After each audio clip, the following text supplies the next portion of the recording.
ایک پادری واز میں کہہ رہا تھا کہ جب یہودیوں نے دانیال کو پکڑ کر اس کے ہاتھ باندھے اور پھر اس کا سر کاٹ دیا تو دانیال سر اٹھا کر دریا تک بھاگتا چلا گیا۔ سامعین میں سے کسی نے پوچھا کہ دانیال کے تو ہاتھ بندھے ہوئے تھے، سر کیسے اٹھا لیا؟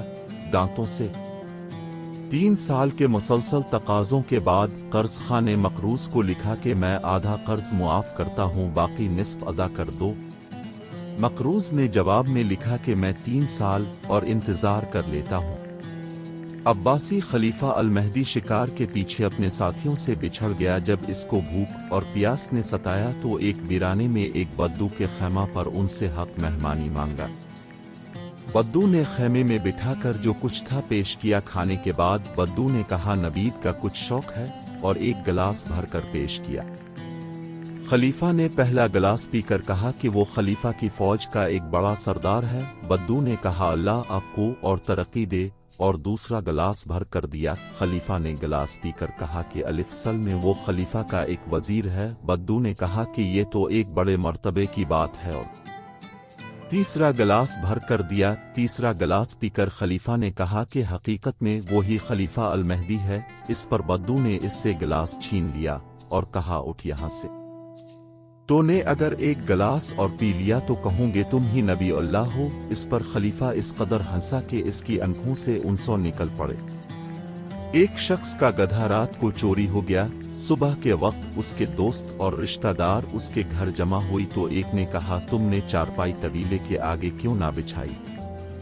دوسرا بولا تم ہمیشہ مردوں سے شرط باندھے کر سوتے ہو۔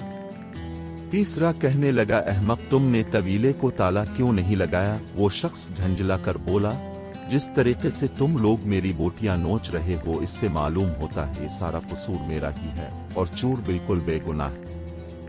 ایک روز بو علی سینا گھر سے ہنستے ہوئے باہر نکلے۔ کسی نے وجہ پوچھی تو کہنے لگا آج میری چھوٹی بچی نے مجھ سے 1 درہم مانگا، میں نے کہا کہ جیب خالی ہے۔